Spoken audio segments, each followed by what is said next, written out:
At a glance, a magnitude 6 earthquake may sound like a familiar Hawaii story. But this one deserves a closer look. What exactly snapped beneath the Big Island late on May 22? Why did the shaking reach so strongly into the west side of Hawaii Island and across the island chain without setting off Mauna Loa or Kīlauea?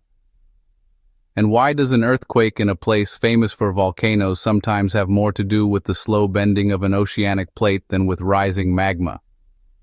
The answer sits deep below the surface, where the Pacific plate carries the weight of the Hawaiian Islands like a flexing beam, storing stress for years and then releasing it in a sudden jolt.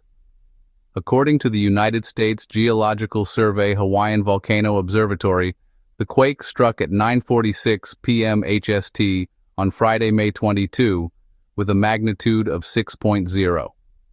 Its epicenter was about 7 miles, or 12 kilometers, south of Honaunapupu on the island of Hawaii, and its depth was 14 miles, or 22 kilometers, below sea level.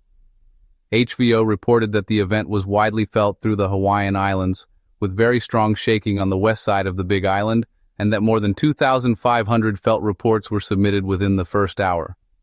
The observatory also stated that there was no apparent impact on Mauna Loa or Kīlauea.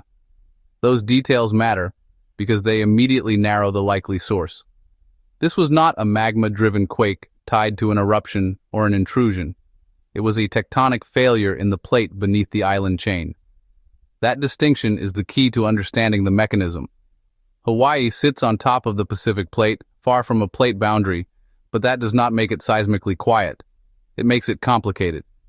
The islands are built by volcanism tied to the Hawaiian hotspot, a plume of hot material rising from deep within the earth.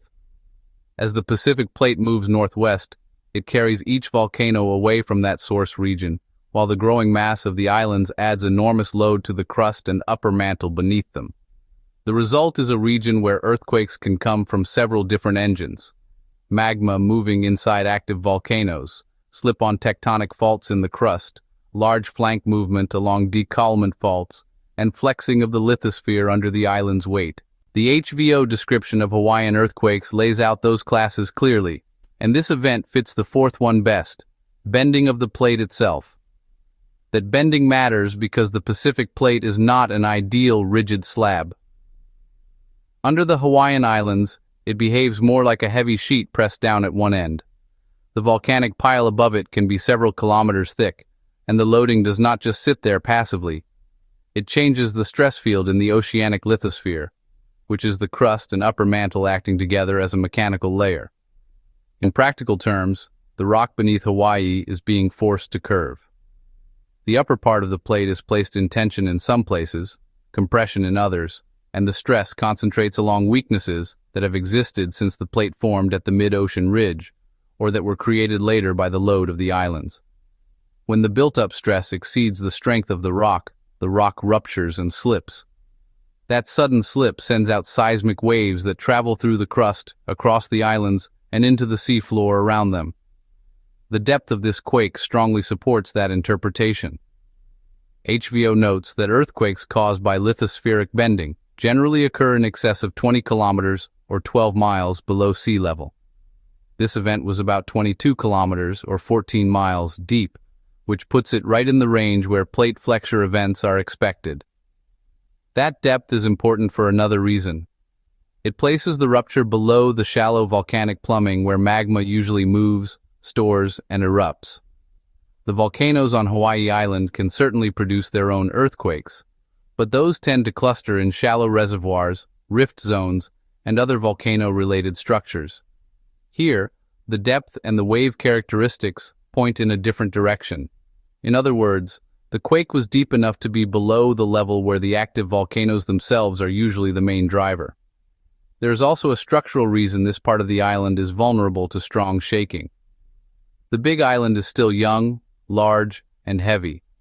It is the youngest of the main Hawaiian Islands, and it sits atop a chain built by a hot spot that has been feeding volcanic growth for millions of years. The Hawaiian Ridge extends for about 6,100 kilometers, or 3,800 miles, across the North Pacific, and the island chain records the motion of the Pacific plate over time. The point is not just that the islands are volcanic. It is that they are massive volcanic loads sitting on oceanic crust that was not designed to carry them. That load bends the plate over geologic time, but the bending is not perfectly smooth. It is punctuated by earthquakes like this one. For science enthusiasts, the important idea is that bending does not mean a single hinge line. It means a broad zone of deformation.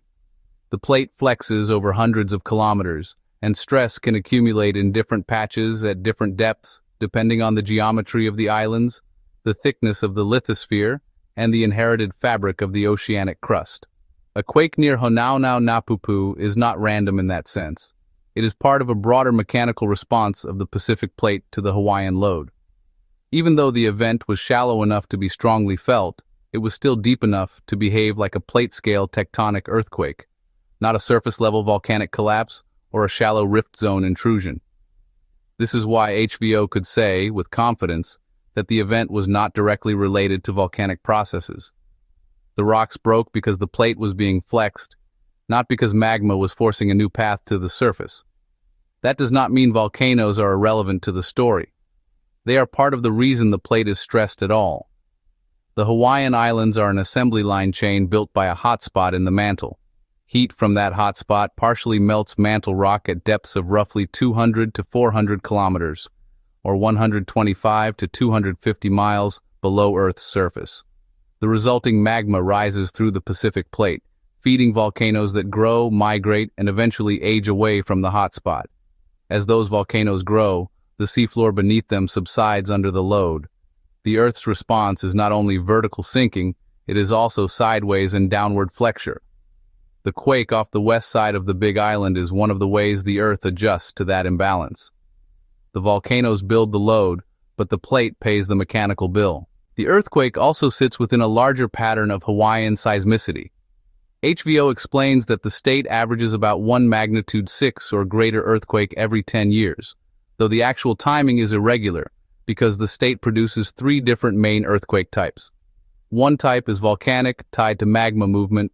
Another is tectonic, tied to fault slip in the crust or along the décollement, the interface between the volcanoes and the older oceanic crust. The third is mantle or lithospheric bending, which is the one most relevant here. That classification helps explain why Hawaii can be both volcanically active and seismically active even away from erupting vents. In many places, earthquakes and volcanoes are separate hazards. In Hawaii they overlap, but do not always share the same source. This event is a good reminder that a volcanic island can host a deep tectonic earthquake without any eruptive warning at all. The reported intensity also fits the mechanics. HVO listed the maximum intensity as modified Mercalli level 7, described as very strong shaking, both from community reports and instrument-derived analysis. That does not mean the earthquake had a large magnitude in the global sense. Magnitude and intensity are different measures. Magnitude describes the size of the source, while intensity describes how strongly the shaking is experienced at different locations. A magnitude 6 earthquake at 22 kilometers depth can still produce strong local shaking if the wave path, site conditions, and nearby geology are favorable. On the west side of Hawaii Island, some communities are close enough to the source to feel the direct energy, and local ground conditions can amplify motion. That is why a single quake can feel mild in one place and severe in another, even though the rupture itself happened miles below the surface. What happened after the main shock is also part of the same mechanical story. HVO reported several aftershocks, most smaller than magnitude 3, and said more aftershocks may continue over the coming days. That is normal. Once a fault patch slips, the surrounding crust has to settle into a new stress balance. Nearby fractures may readjust, small locked patches may fail, and the stress field can migrate outward in tiny steps. Aftershocks are not separate mysteries. They are the plate's way of easing from one stressed configuration to another. In a bending event setting, the main rupture slightly changes the curvature and stress distribution of the plate, which in turn can trigger additional small failures nearby. The point is not that the aftershocks mean the earthquake is continuing in a simple wave. The point is that the system is redistributing stress, one small crack at a time. One reason observers paid attention immediately is that Hawaii's Big Island is not just any place on Earth. It is where several earthquake mechanisms coexist in close proximity. HVO notes that upper crustal faults beneath and within the volcanoes can generate minor to moderate earthquakes, while the decollement fault beneath Kīlauea's south flank can generate much larger flank earthquakes and even local tsunamis. The bending event in this story is different again. It is not about a shallow magma reservoir or a flank sliding on a detachment surface, but about the broader plate bending beneath the island chain. That means the Big Island is sitting on a layered seismic machine. Some faults are shallow, some are deeper, and some are tied to the island's long-term mass loading. A single felt earthquake can therefore be the visible top of a much larger structural process. The absence of an apparent impact on Mauna Loa or Kīlauea is itself meaningful. If an earthquake is caused by magma transport, one often expects some change in volcanic seismicity, deformation, or gas behavior, depending on the event and the state of the volcano. HVO specifically stated that this quake had no apparent impact on either volcano. That does not mean the earthquake had zero interaction with the volcanic edifice. The load of the volcanoes is part of the reason the plate bends. But it does mean there is no evidence from the observatory's initial analysis that magma moved in response, or that the quake was a precursor to an eruption. For a science-minded audience, that distinction matters because it separates correlation from causation.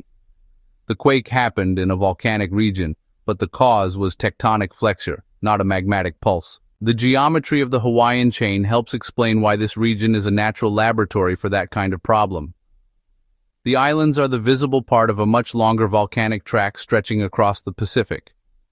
The younger end of the chain, including the island of Hawaii, is still being built over the hotspot, while older volcanoes to the northwest have moved away and cooled. As the chain grows, the Pacific plate keeps moving, and the load is redistributed. The plate is not just drifting, it is being forced to carry a growing mountain belt made of dense volcanic rock. That combination of motion and load creates flexural stresses that can fracture the crust and upper mantle beneath and around the islands. So when an earthquake hits south of Honaunau-Napupu, it is really the latest release in a very old engineering problem. How much bending can the oceanic lithosphere take before it breaks? This is also why a magnitude 6 in Hawaii should never be dismissed as merely a volcano thing. In the public mind, the Big Island is lava, ash, and eruptions. In the geophysics, however, the island is also a load-bearing structure on top of a moving plate. The same forces that create a volcanic archipelago also create tectonic failure modes. The rock under Hawaii is cold enough, brittle enough, and stressed enough to break seismically. The earthquake off Honaunau-Napupu is a clean example of that. It reminds us that the Earth does not separate volcanoes and tectonics into neat compartments. They can share the same geography while operating through different physical mechanisms. In this case, the volcanoes are the architects of the load, but the earthquake was the plate answering back. There is another subtle point worth noting. The quake's reported depth and source signature are exactly the sort of clues seismologists use to diagnose origin. HVO did not need to wait for a dramatic surface rupture or a volcanic plume to identify the mechanism. Instead, the observatory looked at depth, location, and recorded seismic waves. Those data together pointed toward bending of the oceanic plate under the island chain. That is standard earthquake science at work. Depth tells you which structural layer failed. Waveforms tell you how the fault slipped. Location tells you which part of the system was stressed. Put together, they can distinguish a plate flexure event from a volcanic earthquake even when the shaking feels similar to the public. That is why earthquake analysis is not guesswork. It is pattern recognition anchored in physics. The felt reports from residents and visitors also carry scientific value, even though they are not instruments. HVO thanked the more than 2,500 people who submitted them, and for good reason. Human reports help map where the shaking was strongest, where it spread, and how local conditions influence the experience. This is especially useful on an island chain, where the same event can produce different shaking patterns from coast to coast because of differences in geology, topography, and distance from the source. In a setting like Hawaii, where people live on young volcanic rock, older weathered materials, lava flows, and coastal sediments all coexist, intensity can change over short distances. Felt data therefore provide a real-world check on the instrument network and help officials understand whether the quake caused isolated or widespread effects. The important scientific takeaway from this earthquake is not that Hawaii had another strong quake, but that the Big Island continues to function as a dynamic plate load system. A hotspot builds the islands from below, the Pacific plate carries them away, and the combined weight bends the lithosphere until it fails in earthquakes. Some failures are shallow and volcanic. Some are fault slips in the crust. Some are deep flank events. And some, like this one, are bend and break events caused by the island chain itself. The magnitude 6 earthquake south of Honaunau-Napupu is therefore not an outlier in the geological sense. It is part of the long, ongoing adjustment of the oceanic plate beneath Hawaii. The islands are not static monuments. They are active loads on a moving, deforming plate, and every strong earthquake is a reminder that the ground beneath paradise is still doing hard work. Even now, the broader lesson remains simple and important. In Hawaii, the earthquake story is never just one story. It is volcanism, tectonics, flexure, and time acting together. This event did not appear to signal rising magma, nor did it point to an immediate change in Mauna Loa or Kīlauea. Instead, it exposed the deeper mechanics of the island chain. A heavy volcanic pile, a bending oceanic plate, and a brittle failure at depth. That is why the quake was felt so widely, why the aftershocks matter, and why the official interpretation leans so firmly toward plate bending. The island chain is still moving, still loading the lithosphere, and still finding new ways to release stress. In that sense, the earthquake was not a surprise at all. It was the Earth showing its arithmetic. One of the most fascinating aspects of this earthquake is how it reveals the hidden mechanical behavior of oceanic lithosphere beneath volcanic islands. The Pacific plate beneath Hawaii is not young, soft crust. It is old, cooled oceanic rock that has become dense and rigid over tens of millions of years. Under ordinary conditions, such crust can support enormous loads, but the Hawaiian Islands are extraordinary loads. Mauna Loa alone rises roughly 30,000 feet, or more than 9,000 meters, from the seafloor to its summit, making it one of the largest volcanic structures on Earth by volume. When several giant volcanoes grow close together on the same plate, the lithosphere responds almost like a flexed steel beam under extreme weight. Stress accumulates slowly through time, but the release happens in seconds. Seismic waves from the magnitude 6 event traveled outward through different rock layers beneath the island chain, including dense basaltic crust and deeper mantle material. As those waves encountered changes in rock density and temperature, they refracted, reflected, and sometimes amplified. That is one reason shaking intensity varied across the islands. Some regions may have experienced sharper horizontal motion, while others felt longer rolling movement. For geophysicists, these differences are valuable because every significant Hawaiian earthquake becomes a natural experiment, allowing researchers to study how seismic energy moves through volcanic islands built on flexing oceanic crust.